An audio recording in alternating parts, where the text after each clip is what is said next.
Hello, good evening, and welcome to Late Night Catechism. And today we're going to look at the fourth of the cardinal virtues. So just to refresh your memory, so we've already covered last week, we covered temperance. The week before, we covered justice. And the week before that, we covered prudence. And that just leaves fortitude. And that's what we're going then to discuss this evening. So the virtue of fortitude. The emotions, as we've discussed before when we looked at the passions, have an innate need to be guided by reason. Remember to use our heads. An emotionally healthy life is one in which the emotions are moderated by right reason. It follows that emotional stability and well-being are the result of a certain structuring in which the emotions of the concupiscible and irascible appetites, in other words, our persuasions to sin and our base passions, are subject to a will that in turn is subject to reason. An emotionally unhealthy life is one in which the emotions govern the will and reason. In this case, the emotions are not guided at all, or they are governed by a mind not rectified by reason via the intellectual virtues, such as we've discussed previously, wisdom and prudence. So let me just re-emphasize that again. An emotionally unhealthy life is one in which the emotions govern the will and reason. In other words, when we allow our feelings to control our heads, or actually not control our heads. Then, of course, the emotions are not being guided, they're not being controlled, they're not being governed at all.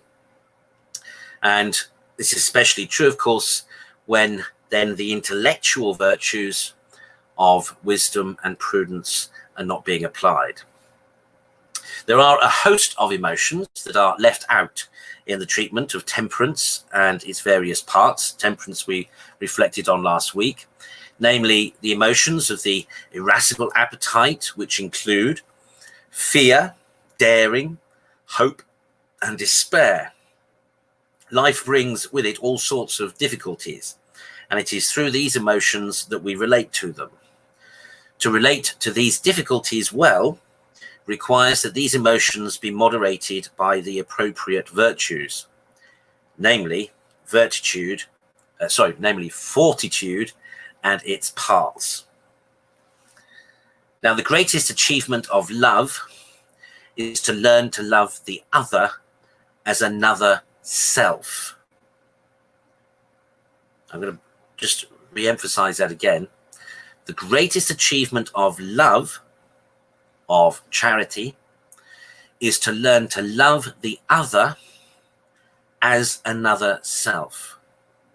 So in other words, not just to learn the other in the same way that we might have love or care for an object or for an animal, say for a pet, but rather to love the other as another self, meaning to recognize the other as a whole person like ourselves.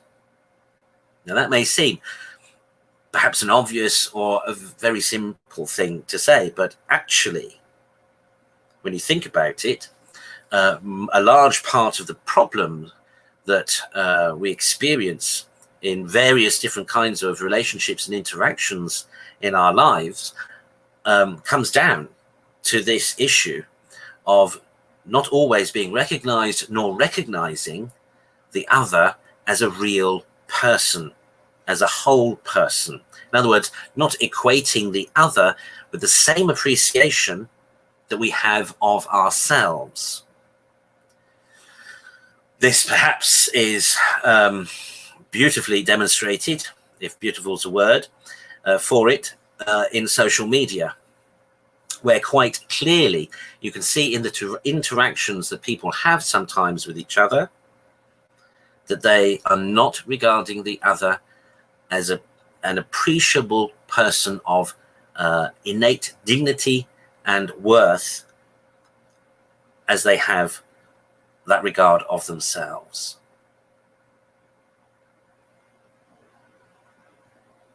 And this is, of course, then how we understand the second part of the summary of the law, the second commandment. Love your neighbor as you would love yourself, meaning to regard the other with the same level of dignity and respect, appreciation, and value as you would yourself. The trouble is that all too often we're inclined to treat others relevant to the particular situation or circumstance that we're interacting with them in. Do you see what I'm driving at? So sometimes, for example, if we only interact with someone on a regular but limited basis in a particular situation, in a particular context, we perhaps don't think about or appreciate that they also have a whole life going on outside and perhaps not immediately appreciable from the brief moment or interaction that we have with them, even if it's on a regular and daily basis. For example, the shopkeeper, the newsagent, the barrister at your favorite coffee shop.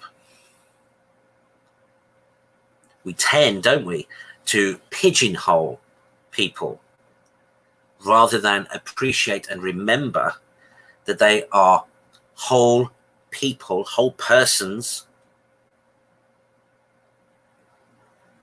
comparable to ourselves in the sense of having their own lives and having their own innate worth and dignity, which ought to be respected and remembered.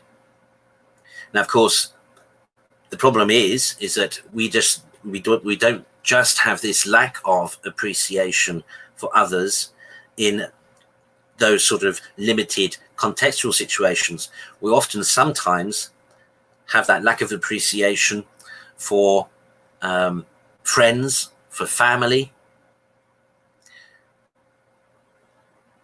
people that we perhaps take for granted.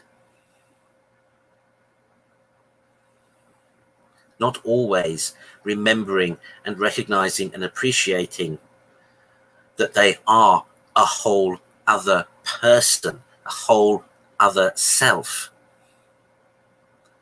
But instead, we just contextualize our relationship and interaction with them based on solely what or when and how we generally interact with them. So you may have, for example, a colleague at work. Even though you may spend, for argument's sake, 8 hours a day, 5 days a week with one another, you may only really have an appreciation of them for the context in which you spend any time with them.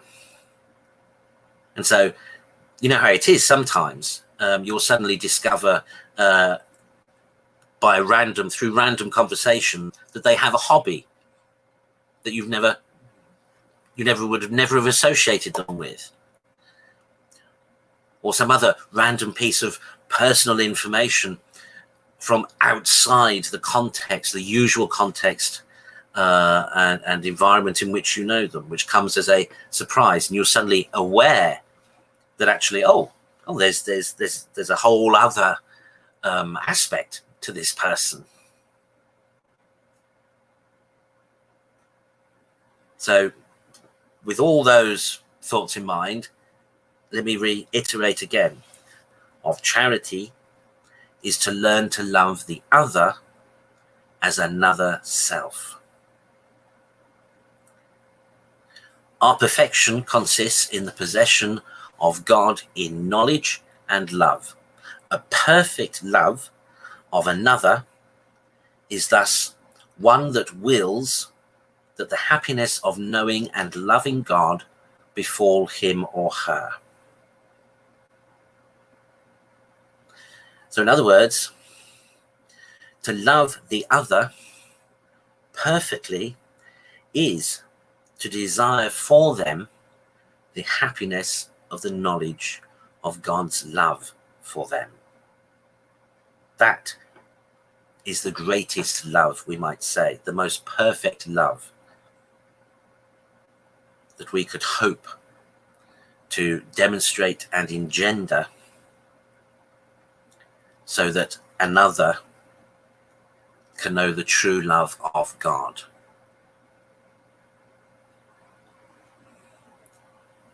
As we've said before about the virtues, human life is a quest for the supreme good. And a good human life is about willing the good of the other, which is precisely what love is. So in other words, human life, really the whole point of human life is learning to love. Learning to love.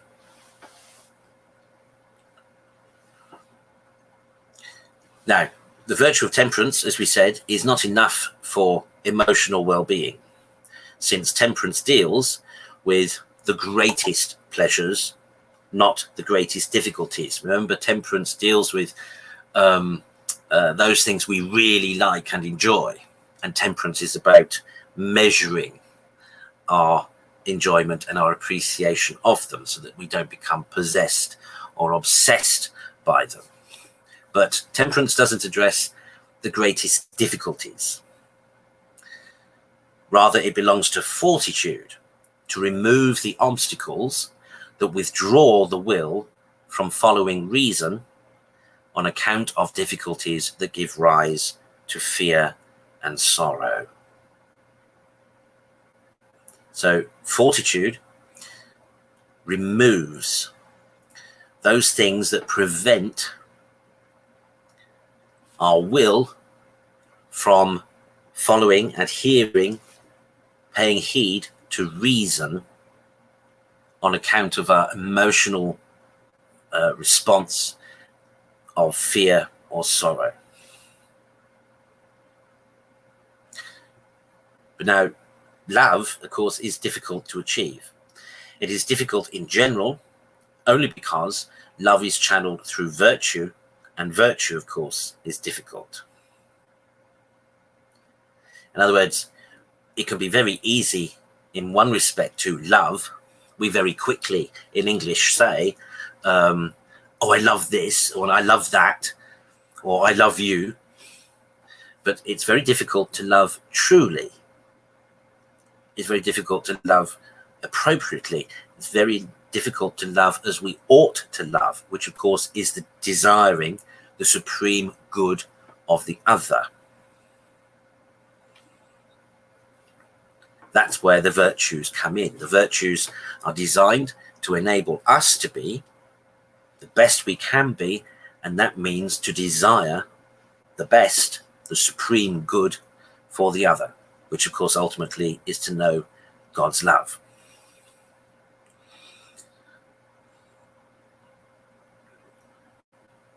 So we need a host of virtues. I mean, more than the 4 cardinal virtues that we're reflecting on at the moment. Of course, there are the 7 heavenly virtues, of which the 4 cardinal virtues are 4. Then there's faith, hope, and charity, the 3 theological virtues. Together, the cardinal virtues and the theological virtues, remember, make up the 7 heavenly virtues. But then they themselves are broken into parts. And then, of course, there are other virtues that address, for example, the 7 deadly sins. Now, we're not going to get onto that just yet. Don't panic. We'll get onto that presently in the series. But at the moment, we're just focusing, as it were, on the main virtues and how they work. Emotional health demands that we aspire to something higher than ourselves and our own personal comfort.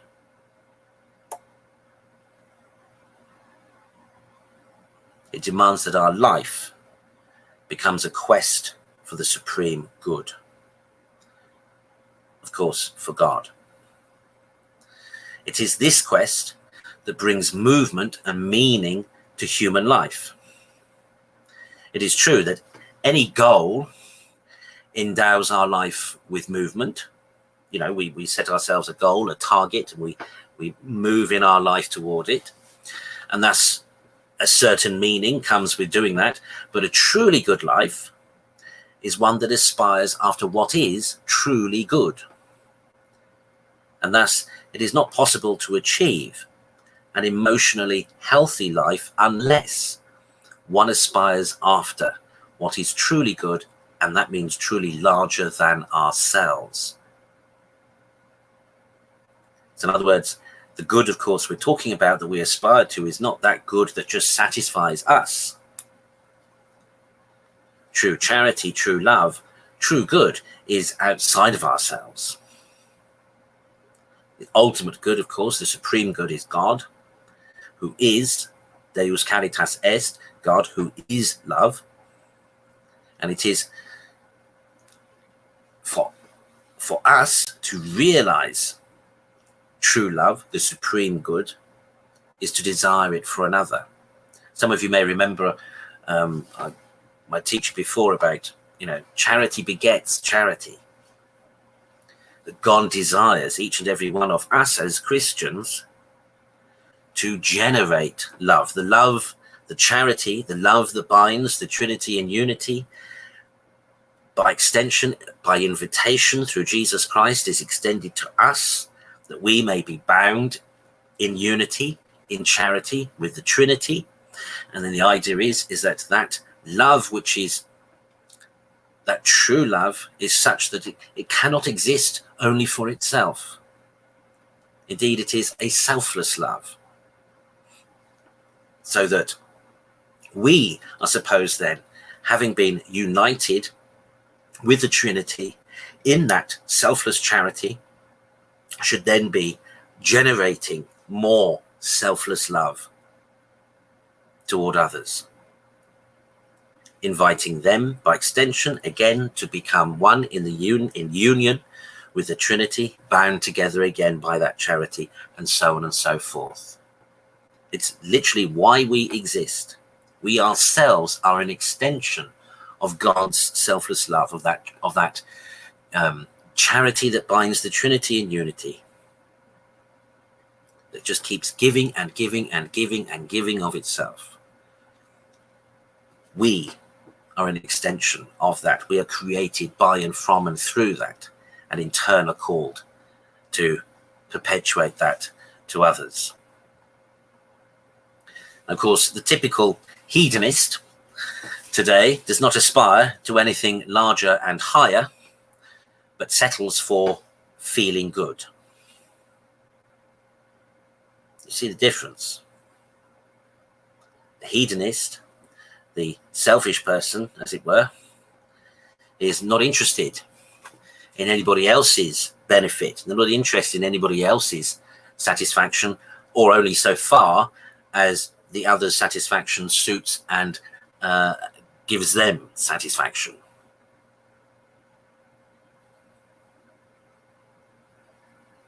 That is the antithesis, it is the opposite to charity, to true sacrificial love.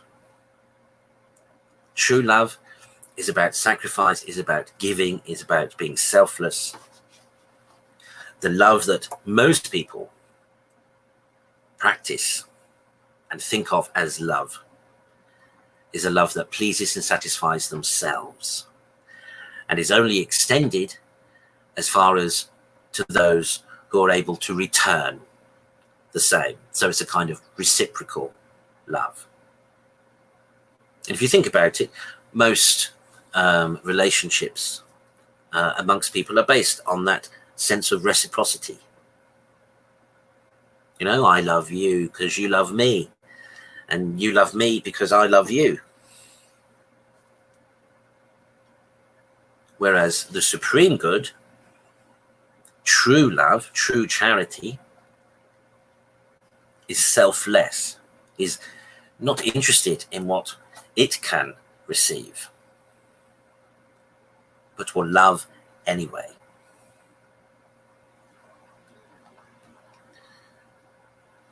So such a life, as perhaps, sad to say, most people appreciate it, this kind of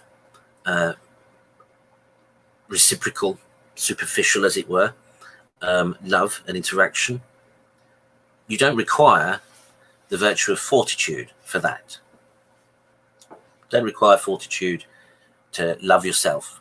You don't require fortitude to love those who love you. But a truly meaningful life, one whose meaning, whose direction is determined in regard to one's true end, which is the purpose of our life, which is the knowledge and love of the greatest good, i.e. God, does indeed require a host of virtues belonging to fortitude that enables us to rise above our own selfishness and our own sense of self, to recognize and desire to serve the happiness and the supreme good of the other.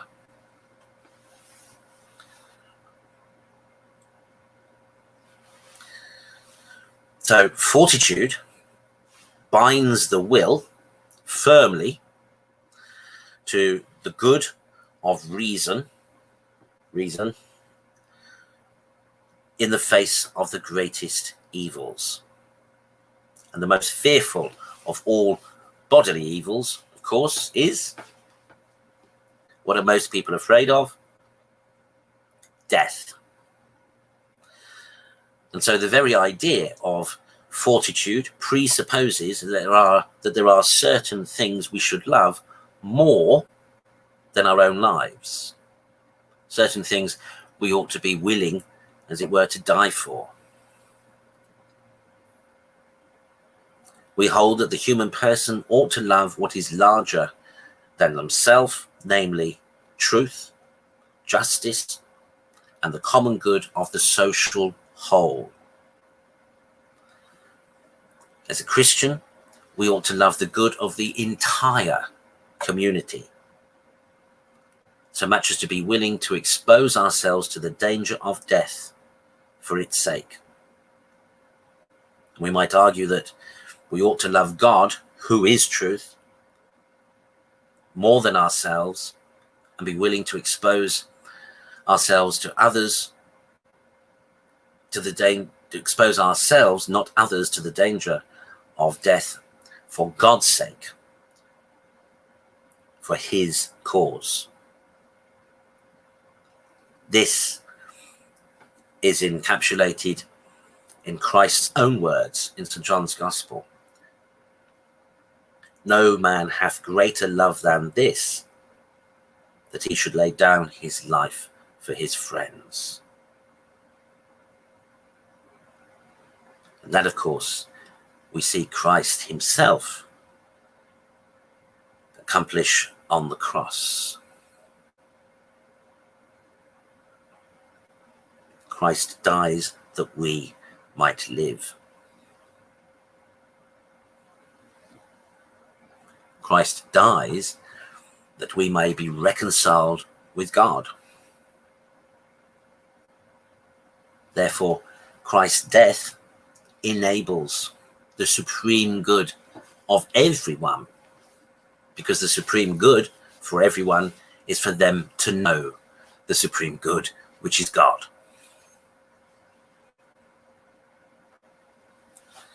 So fortitude is the virtue that binds the will firmly to the good of reason in the face of the greatest evils, and the most fearful of all bodily evils is death. Fortitude is the virtue that moderates the emotions of fear and daring in accordance with right reason. It is not, as some want to believe, extraordinary daring.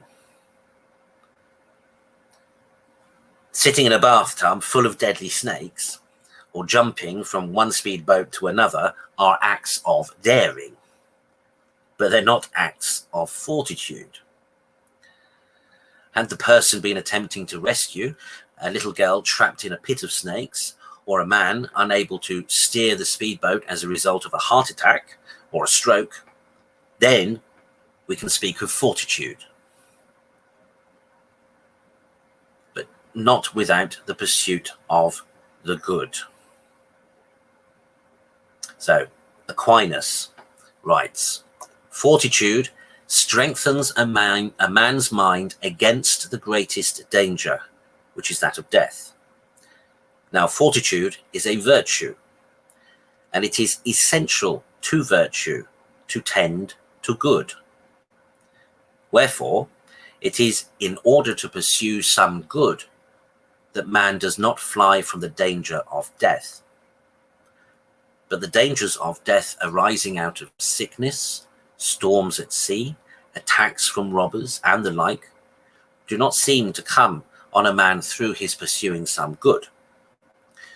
On the other hand, the dangers of death, which occur in battle, come to man directly on account of some good, because, to wit, he is defending the common good by a just fight. The willingness to fall in battle is not by any means limited to the context of an actual war between nations. There are private battles, as in the case of a court judge who refuses to yield to death threats and delivers a just judgment nonetheless. John the Baptist is a perfect example of a man of fortitude with respect to a private combat, for he did not refrain from speaking out against Herod for repudiating his first wife and marrying his brother's wife, while Philip was still alive. Now, okay, that of course led to St. John the Baptist's beheading. St. Thomas More, another, who refused to take the oath enacted by Parliament, because to do so would contravene the judgment of his conscience. As a result, he too lost his head, but like St. John, won the crown of martyrdom.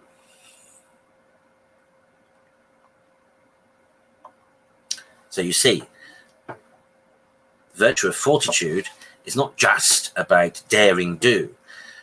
It's not just about, we might say, courage, but it's about having the courage to make a stand for that which is about the good, or the supreme good.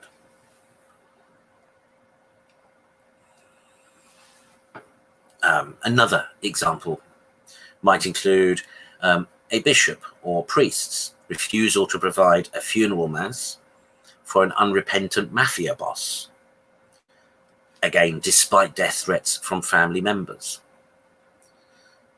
Certainly the threat to court judges is still a very real possibility. Politicians who choose to take a firm stand on certain issues in favor of justice might very well risk assassination, especially in parts of the developing world.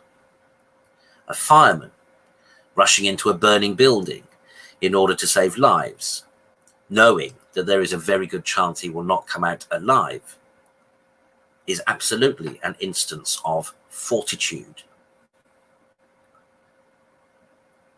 Only recently, of course, we remembered 9/11. And indeed, all the emergency staff, the police, the fire services, the emergency medical teams, and yes, even the chaplains who went in time and time again to the Twin Towers to help and rescue people, knowing that the towers could collapse at any moment, knowing that the fire damage internally might collapse the stairs or bring a ceiling down or whatever at any moment and cause their death. Nonetheless, they were expressing fortitude, courage with a purpose, courage for whose purpose was the good of another. In this case, of course, the rescuing of other people's lives. But fortitude is not fearlessness. Some people perform acts of apparent fortitude, but that is without virtue. This occurs when they tend to what is difficult as though it were not, a behavior due either to ignorance, that is, they are simply unaware of the extent of the dangers involved, or foolishness or imprudence. In other words, recklessness. Sometimes a person has so often escaped dangers in the past on the basis of that past experience, they become rather confident of overcoming current dangers. Or a person might possess a certain skill, which leads them to think little of the dangers of battle, thinking themselves more than capable of defending themselves. Sometimes a person will act through the impulse of a passion, such as excessive anger or sorrow, of which he wishes to rid himself. These are not acts of fortitude, precisely because no moderation of fear is involved. They're just going crazy. The truly brave man does not suppress his fear. Rather, he experiences it, but holds fast to the good, moderating the fear of which he is fully cognizant.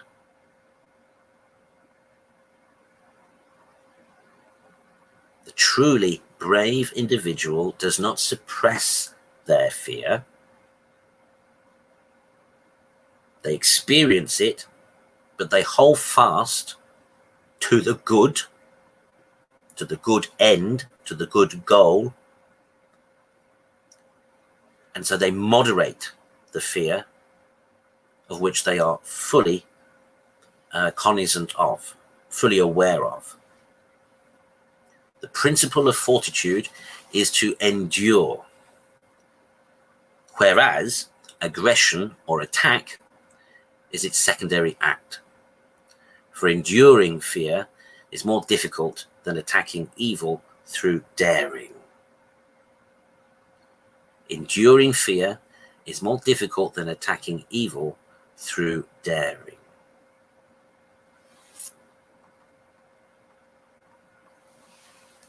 So here again, we might think of those brave emergency service personnel at 9/11. Every one of those professionals was fully cognizant, fully aware of the danger.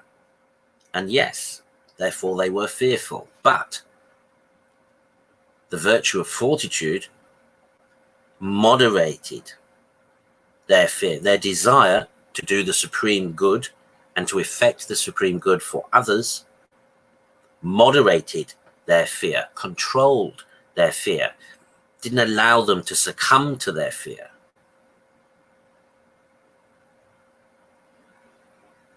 And that's what fortitude is about. It's about endurance. It's about persistence.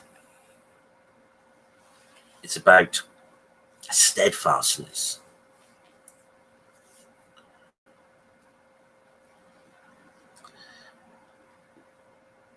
We are what we love. And it is really only by loving that which is larger than ourselves that we actually become enlarged and enriched. It is the direction towards the sovereign good, which is unlimited, that brings meaning to human life. And it is the pursuit of this great good that makes one's own life then great.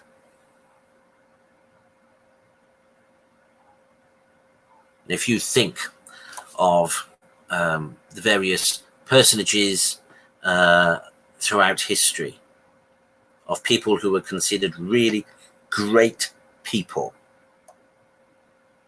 It's often because they were able to overcome, they were able to endure adversity, and in doing so brought about a greater good. In some cases, even brought about the supreme good, i.e. knowledge of God and of his love. You might think of the saints, for example, but it's also true of other characters in history.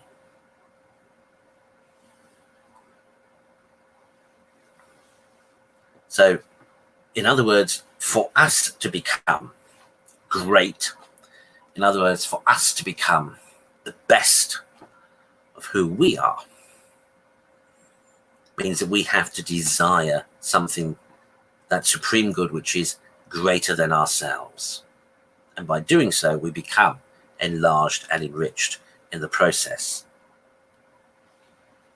So if you imagine living all your life purposefully, dedicated, 100% committed, steadfast and enduring despite trials and tribulations, testings and adversity,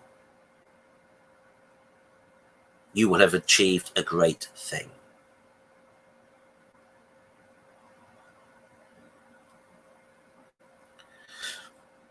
Now, goodness, we say, is a property of being. Just as growth is a property of living things, living things grow, or as malleability is a property of iron, just as whatever is living grows, so too whatever has being is good. Goodness means fullness of being. Accordingly, evil is a privation of being, a lack of something that ought to be. Physical evil, for example, is a deformity of some kind. Think of a bird with only one wing. It is lacking what it ought to have, namely another wing. From a physical point of view, then, the bird does not enjoy the fullness of being. It suffers from a physical evil. Now, we as human beings are both physical and moral. And as moral agents, we are capable of bringing about moral evil. And we do this by choosing a certain way. And since evil is a privation of being, a lack of something that ought to be there, an evil choice is one that involves a deficient will, one that lacks an order that it ought to have. For example, if I owe a person £100 and I only pay back 10, my will that he be given his due is deficient and lacking. Thus, my will is bad or evil, which is to say, lacking what it ought to have.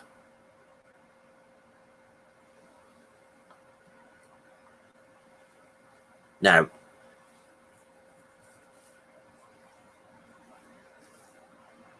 a moral agent, a human person, is what he or she chooses.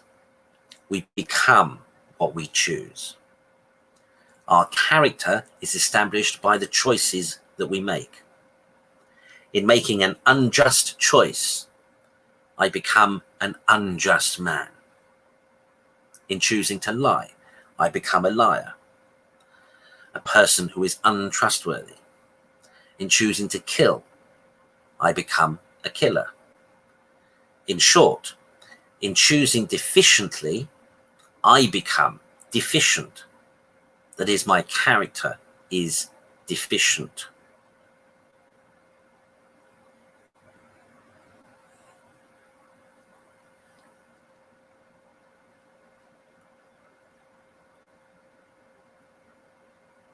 We become what we choose. So, of course, the converse is true. If we If we choose continually the good and the greater good and the supreme good, then we will become full of goodness. If we choose continually evil, if we choose continually sin, then we become deficient of good and become ourselves evil.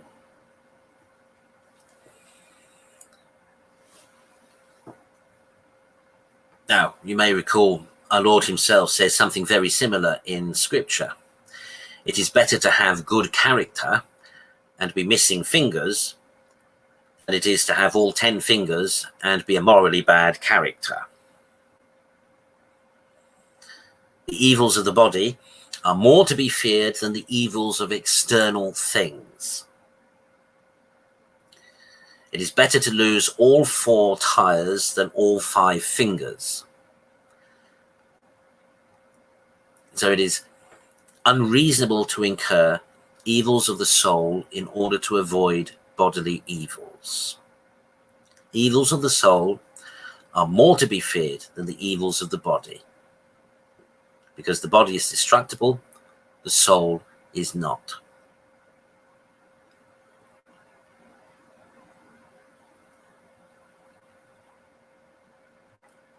So it is unreasonable to incur evils of the soul in order to avoid bodily evils, such as a physical beating or even death, or worse, evils of external things, such as the loss of money or popularity.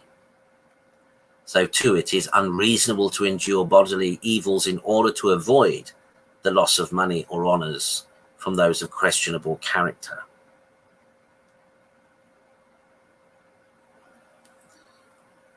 The one lacking fortitude loves external goods, and the goods of the body, temporal goods, more than his own character, more than the common good, more than the sovereign good, the supreme God, good meaning God. His love is disordered, it is deficient, it is lacking goodness.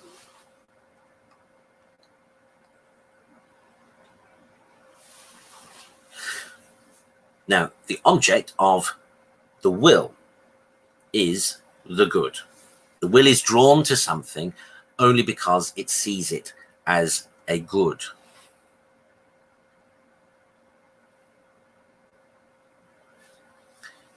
You and I are basically good insofar as we have being. That is why we have a natural love for ourselves. But if we begin to make choices that are morally evil, deficient, then we establish ourselves as deficient.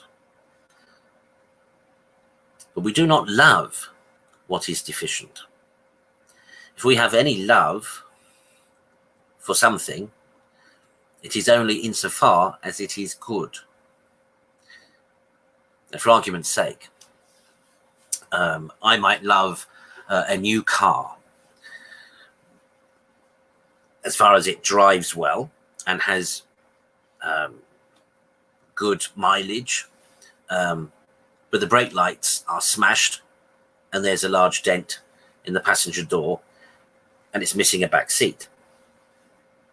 Consequently, I'm not entirely happy with it. Likewise then, as morally deficient, we are not entirely happy with ourselves. And the more we plunge into moral depravity, the more unhappy with ourselves do we become. That is, the more our self-loathing increases.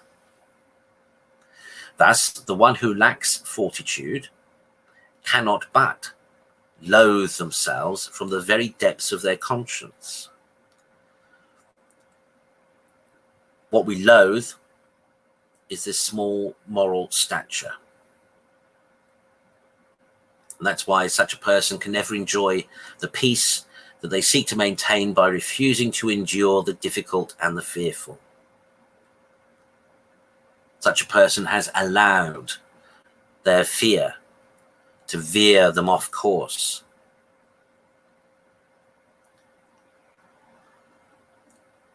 Such a person is dominated, more or less to some degree, by fear. And as the fear is not moderated by reason, it does not receive the perfection it requires, leaving that person emotionally out of kilter. It is in this way that those who lack fortitude and do nothing about it set themselves up for a low-grade depression, a profound dissatisfaction with themselves, and that they will have to endure later, if not sooner. So in other words, and of course we know this to be true of ourselves, if we keep choosing the wrong, if we keep choosing sin, because of our conscience, we know what we're choosing. We know that what we're choosing isn't good. We know that what we're choosing isn't right. We know that what we're choosing doesn't make us a better person. It makes us a lesser person. But if we keep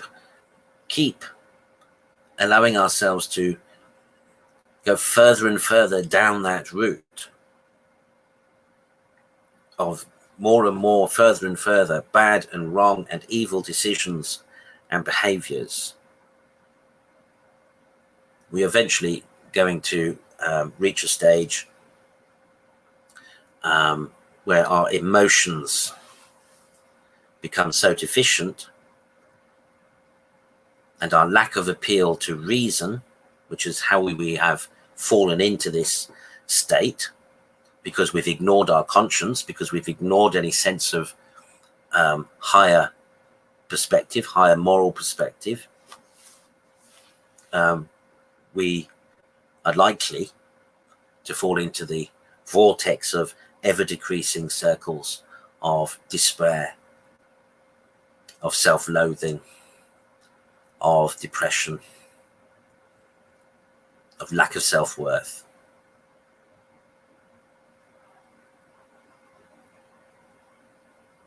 Now, please don't misunderstand me.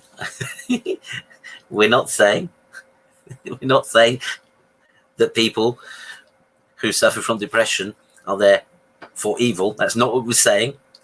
Let me be very clear. We're talking about those people who deliberately engender a sense of self-loathing by doing perpetually the wrong thing, who do not strive for the good, but rather for the evil.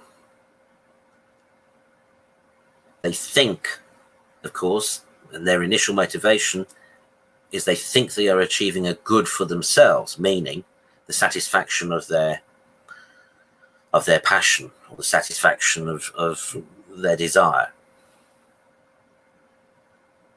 But you see, the mind and the body can't cope with so much deficiency. So things will come out of kilter, will come out of balance.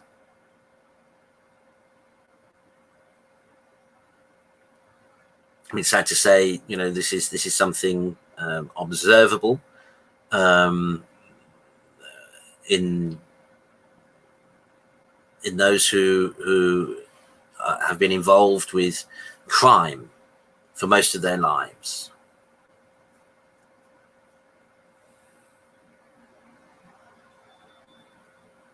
And strangely enough, often it either derives from or becomes itself a fear and an expression of fear.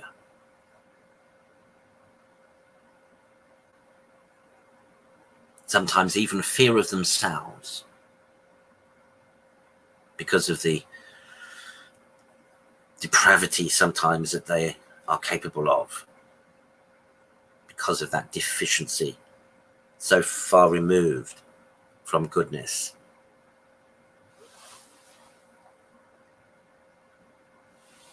Now, of course, temporal evils, physical evil, is to be feared to some degree.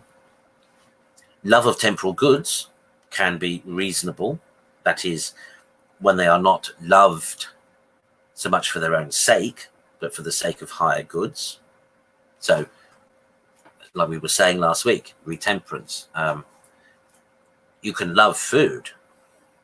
Nothing wrong with loving food, as long as your appreciation of food is for the good end of food, which is to feed your body, to fuel your body, to give it energy, and to be healthy.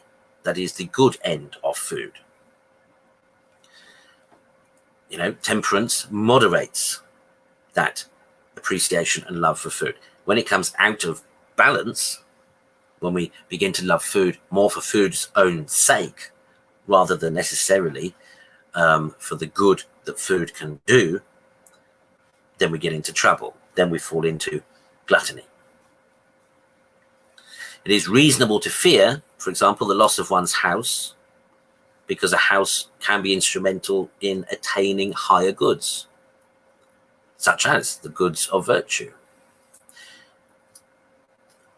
It's true that perhaps I love my body for its own sake, but from another angle, I also love my arms and legs insofar as they are instrumental in enabling me to attain higher goods and virtue. But our love for bodily and external goods should not be so great as to hinder us from serving higher goods. And they are not to be despised insofar as they are instrumental towards attaining goods of the soul. This is an important thing, my brothers and sisters, because there are many people desirous, we might say, of a spiritual life, who fall into this kind of trap of dualism, of separating the body from the soul, and of developing a weird, a defective appreciation for the material. In this case, so there are two ways of having a defective appreciation of the material. One is to be over-possessive and obsessive about material things. The other is to be completely dismissive of material things. The balance, and remember, Christian life is about equilibrium and is about attaining to balance. Balance, remembering higher reason, appealing to higher reason, desiring the common good, the greater good, desiring the supreme good, God, means a balanced appreciation of material things, recognizing that actually they are tools. The material things can enable greater good, can enable higher good. And that's the correct way, that's the right appreciation we should have of material things, is to recognize their worth and therefore their good for the good and the virtue that they can facilitate, that they can enable through the right use of them, through the right appreciation of them. As I often say to people, money in and of itself is not evil, but one's desire or want for money can become evil, or one can have an appreciation of money such as you can recognize it as a way to achieve higher good or the greater good for others. So one can either look at money and desire it all for oneself, or one can look at money and say that money could produce a greater good. That money could feed the poor, that money could provide shelter or housing, buy clothing. That money could be used for the good.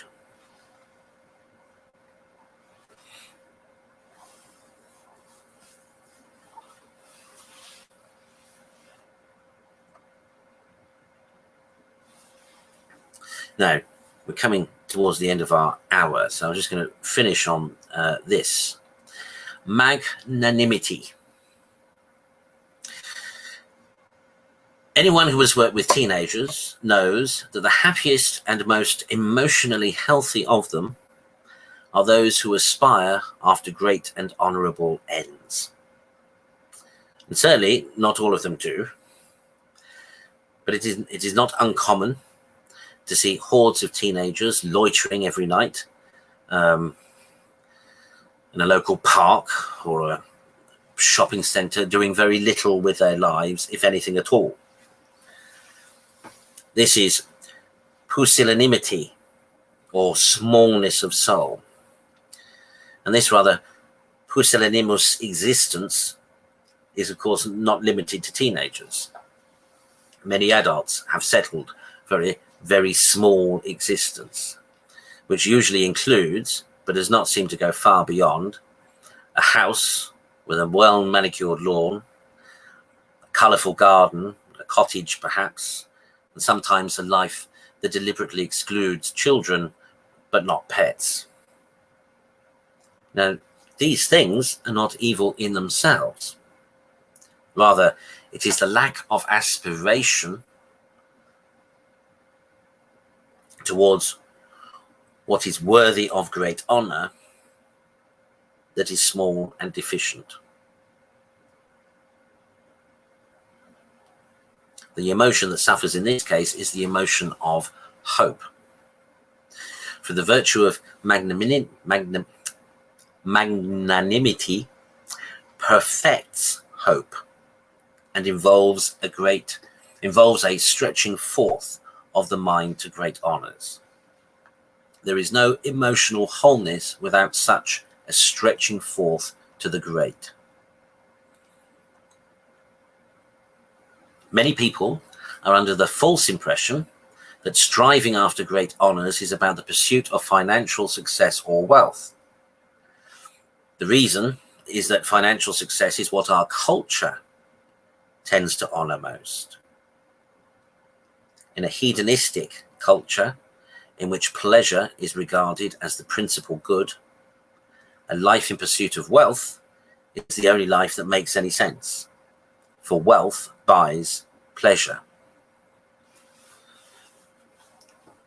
We honour great athletes, but athletic achievement is not great, at least not in an absolute sense. A great athlete is not necessarily a great person. Neither is an intelligent and well-educated person necessarily great and worthy of honour. But magnanimity is about the pursuit of great honours because honour is the greatest of external things. Persons are honoured principally on account of their virtue. Moral excellence is greater and more worthy of honour than is athletic and even academic excellence. Magnanimity is thus not so much the pursuit of Olympic gold or musical stardom or financial success, much less fame and international repute, as it is the pursuit of great moral achievement. Magnanimity aspires after moral excellence. And since generosity, gratitude, and beneficence savour of excellence, the magnanimous man is ready to perform acts of great generosity, gratitude, and extraordinary benevolence. The magnanimous do not have such a high regard for external goods or a fear of evils such that they are inclined to give up the pursuit of justice or any other virtue. Thus they do not conceal truth on account of fear, nor are they given over to complaining.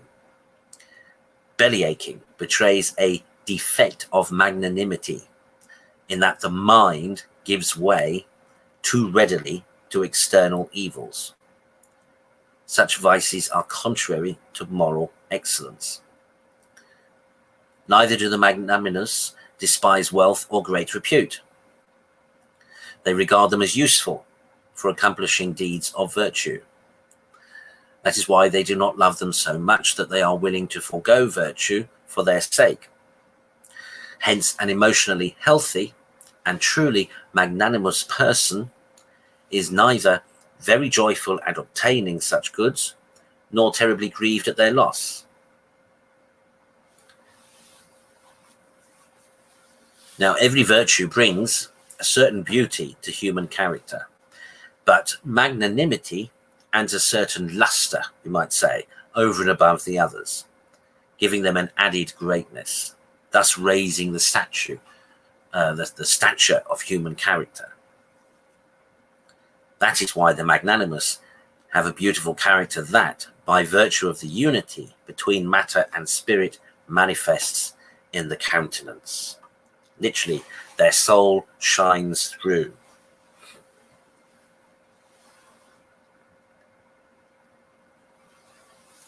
So, in order to better appreciate what magnanimity is as a virtue, let's look at the excesses of magnanimity. Now, firstly, magnanimity is not incompatible with humility. Magnanimity involves the recognition in oneself of something great which comes from God, namely divine grace and one's natural gifts. But the magnanimous recognize their own defects and the weakness of human nature, that is, their inclination to sin and complete dependence upon divine grace. The magnanimous are inclined to deem themselves worthy of great things in consideration of the gifts they hold from God. But humility allows them to keep their own deficiency at the forefront of their minds. As St. Thomas Aquinas writes, humility makes us honor others and esteem them better than ourselves, for we see some of God's gifts in them, gifts that we don't have. Confidence in oneself and others is a part of magnanimity, but confidence in oneself can be inordinate by way of excess. This is presumption, and it is rooted in an inaccurate assessment of oneself. The presumptuous tend to what is above their power. Their hope in themselves is disordered because their love for themselves is disordered.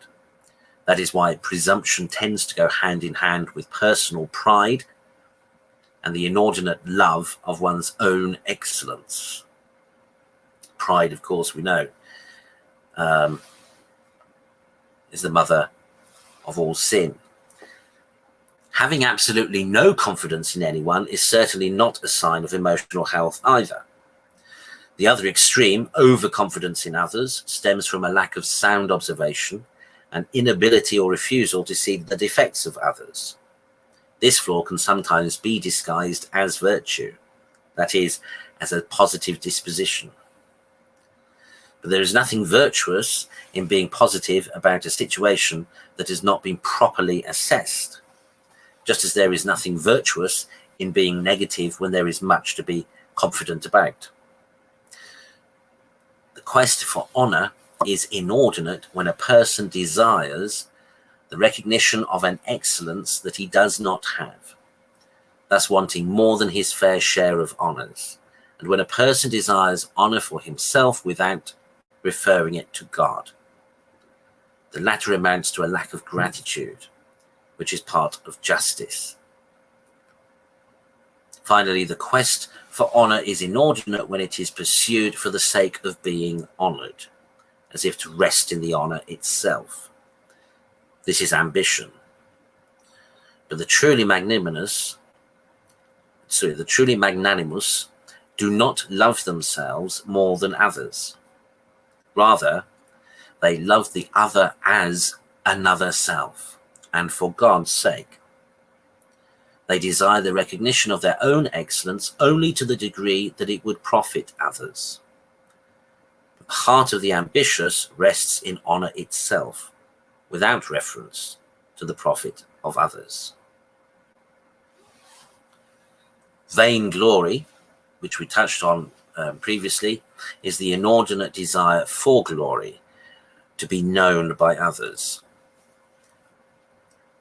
It's inordinate when it's designed for its own sake, rather than as being useful for something greater.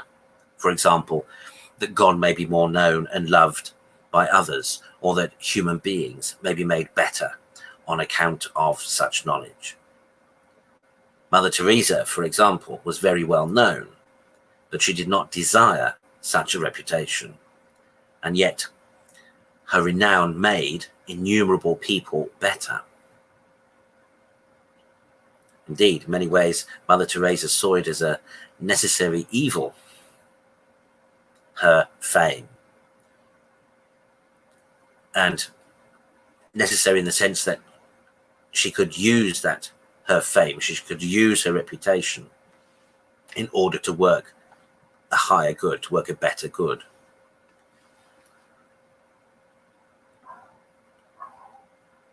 So vainglory is particularly dangerous in that it renders us presumptuous and too self-confident, and presumption blinds us to the need to seek counsel from others. And that is why vainglory begets disobedience, boastfulness, hypocrisy, contention, obstinacy, discord, and interestingly enough, the love of novelties. The vain strive to make their excellence by showing that they are not inferior to others. They do this in a number of ways. Since intellect is the most superior power in man, the vain will strive to show intellectual superiority. Thus, they do not readily give up their opinion when confronted with evidence of its weakness and inferiority. This obstinacy, an excessive or stubborn attachment to one's opinion, and with evidence, and since the will is also a superior power, the person who strives to make known his excellence will exhibit a stubborn attachment to his own will. Such a person rarely agrees with others. This is discord, which begets quarreling or contentiousness, and a contentious person can hardly be expected to obey the commands of his superiors. Thus he's inclined to disobedience. Vainglory begets a love of novelties, for the vain wish to stand out from the rest, and are given over to novelties which tend to grab people's attention and call for greater admiration.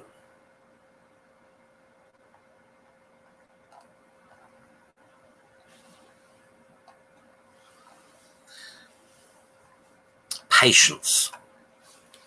Life brings with it all sorts of hardships, many of which are inflicted by others. Things rarely go our way, and human beings are continually developing psychologically and emotionally. We can be very difficult to put up with at different times throughout our lives. We are often the cause of great sorrow to others, and others to us. Hardships lead to sorrow, and sorrow in turn can beget anger. Anger can beget hatred, which in turn can lead to unjust injury, either verbal or physical. And that is why the emotion of sorrow needs to be moderated according to reason. In this way, we allow sorrow to move us towards a more complete realization of the good, just as moderated anger helps in the execution of reason's response to injustice. A patient teacher, for example, will allow her sorrow to move her to find new and improved ways of teaching a lesson, so as to be more easily understood by those students that are not learning. The virtue of patience is that habit by which we endure hardship so that we maintain the course of action set out by reason. The patient man is not inordinately saddened by the things which cause him hurt. The defect of patience is, of course, impatience, which is an inability to bear hardship, and which involves a loss of self-possession. This results in the forsaking of the good on account of the sorrow caused thereby.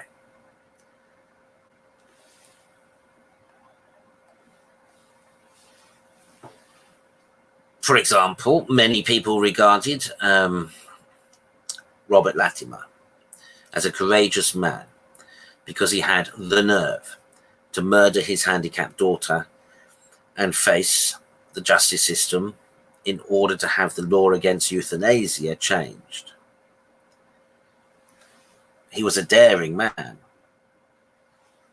but he was not a man of fortitude.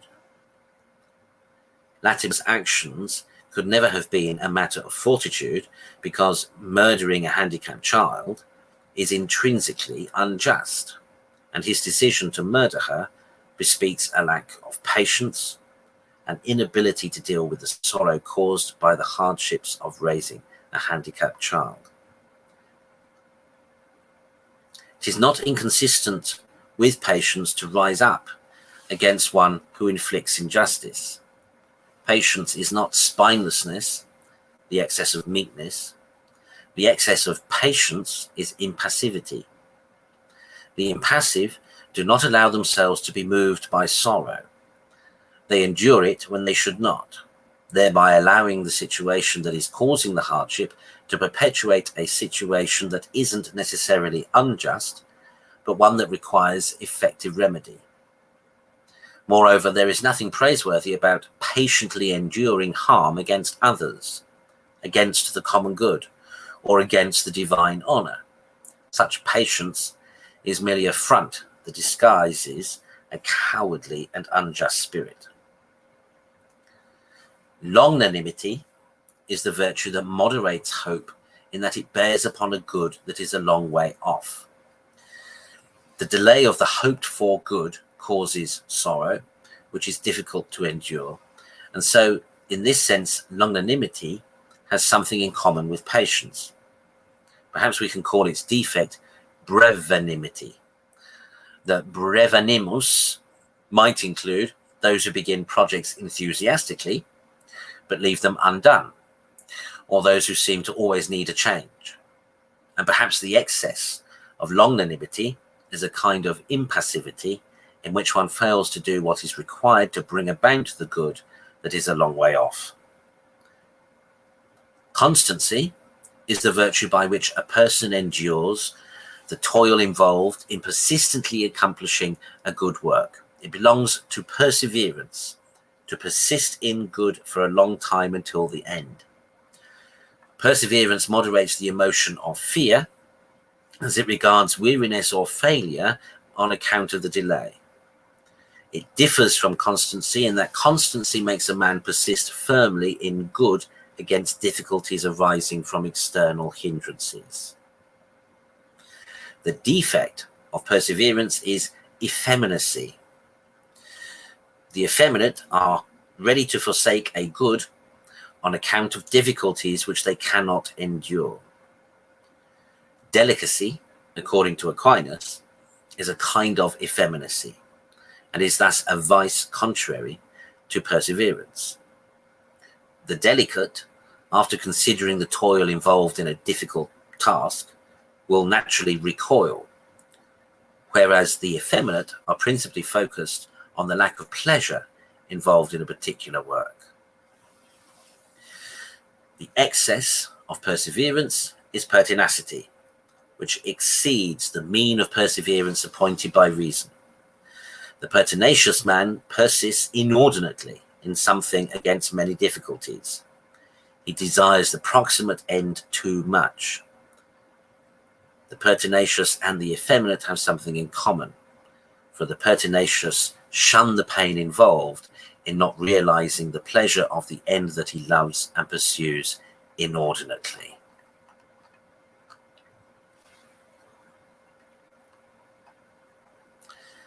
Magnificence. Emotional health demands that we stretch forth to that which is larger than the self. And so it demands of those, for example, with great wealth, that they aspire to do something great with it. Only a person of great wealth is capable of doing great things with that wealth. And it is magnificence that intends the production of a great work at great expense.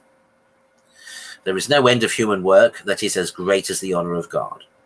And so the magnificent man looks for opportunities to do a great work, that God may be more honored. This is how magnificence is connected to genuine love. Recall that genuine human love wills that the happiness of knowing and loving God befall another. Hence, this love seeks the honor of God, desires that God be glorified, and thus more loved. Thus, charity in the heart of one who has wealth is magnificent.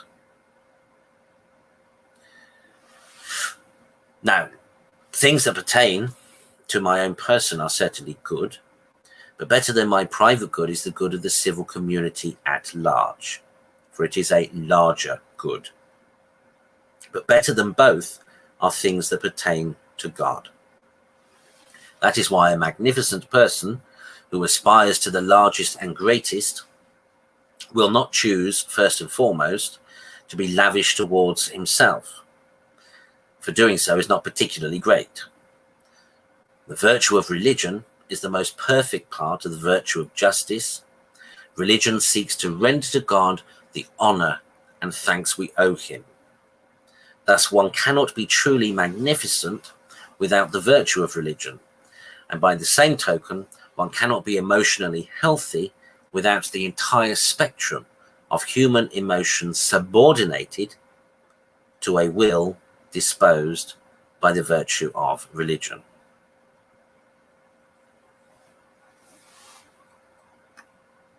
The defect of magnificence, of course, is the mean or miserly heart whose intention is principally focused on spending the least amount possible. He does not shrink from producing a measly work so long as he spends little.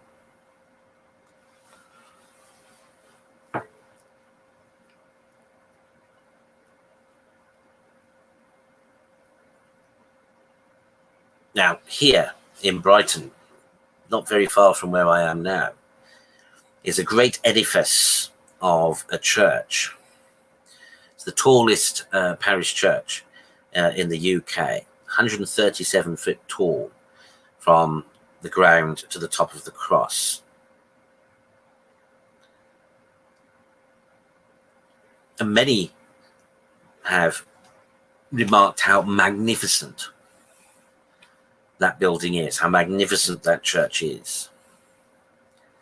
But of course, behind that magnificent church were magnificent people who built it at great expense.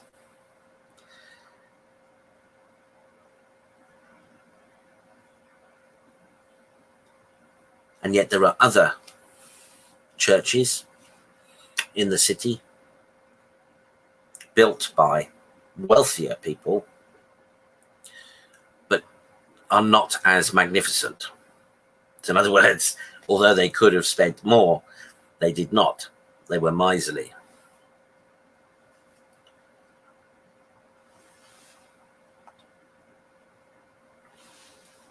And we, of course, then should all aspire to be magnificent. We might remember, of course, one person who very famously used the term. Our Lady, of course, in the canticle Magnificat. My soul magnifies the Lord. My spirit rejoices in God my Saviour. And that, my brothers and sisters, is what we should hope ourselves to realize and achieve through the virtue of fortitude. A magnificence in our lives that will glorify God, that will give honor to God, and that will enable others to know God, to know God's love for them, to know the supreme good. We, all of us, my brothers and sisters, should be striving in our families, in our workplaces, in our communities, and in our societies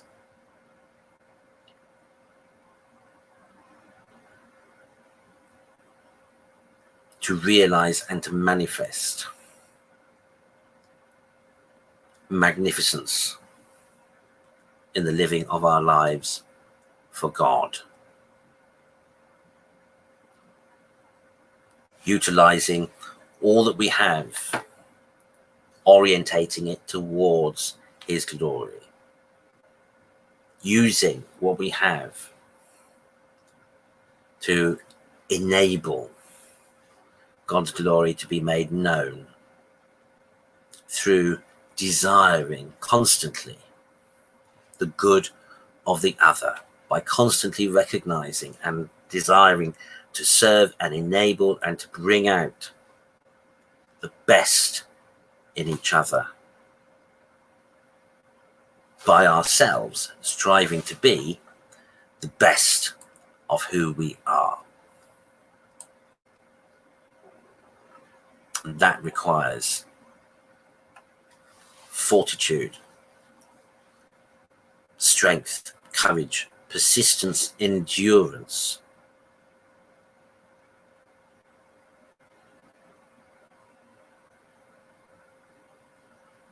To become wholly one with God, wholly one with divine charity,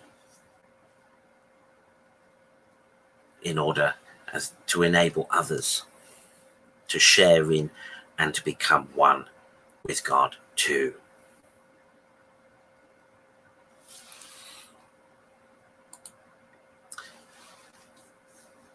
So that, my brothers and sisters, was Fortitude and its various parts, most of its various parts. So next week we'll look at the 3 theological virtues: faith, hope, and charity. And then after those, we will begin to look at the other supporting virtues, we might say, that enable us to resist and to fight the 7 deadly sins.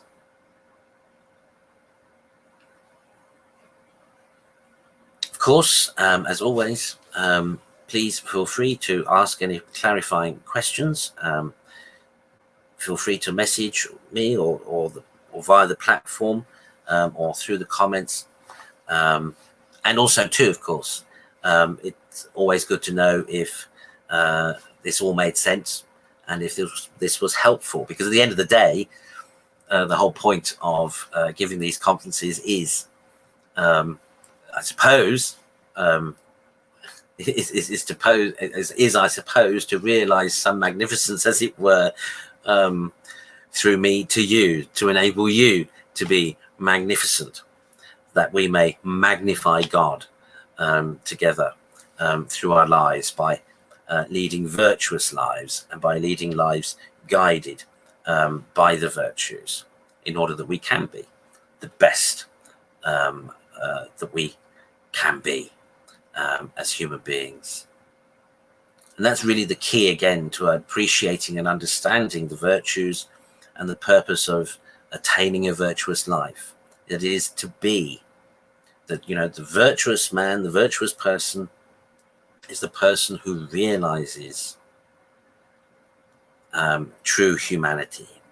True humanity, of course, as a child of God, reflective and reflecting God's love and God's glory. That's what we all, my brothers and sisters, as Christians, should be aspiring to.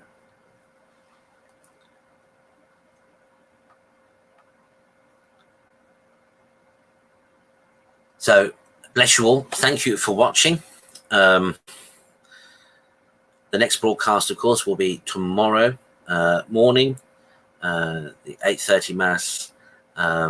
Tomorrow being Thursday, of course, there'll be the Angelus, and then Angelus and interactive Rosary tomorrow evening, to which you are all cordially, of course, invited to join us in prayer and to share intentions for prayer as well.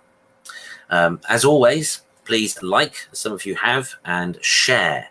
Like and share. If you think others would appreciate or learn from or benefit from our programs, please do share them. Likewise, the little videos that come out through the day, particularly those that advertise our programs, please do share those. Don't just like them, but share them. It's help to spread and get the word out. It would be great, of course, if one of them suddenly went viral. Who knows? Perhaps I haven't yet been able to come up with, haven't yet created one that's been able to do that. But we're working on it. We're working on it. But in the meantime, of course, a great help anyway would be just to share our programs as widely as possible. Let's end then with a blessing. May the peace of God, which passeth all understanding, keep your hearts and minds in the knowledge and love of God and of his Son, Jesus Christ our Lord. And may the blessing of God Almighty, the Father, the Son, and the Holy Spirit descend upon you and remain with you always. Amen. And of course, if you'd like to see this program develop and others too, please consider using the clips in the description below, using the clicks, or the links for donations. They would be gratefully appreciated. Take care. Until next time. God bless.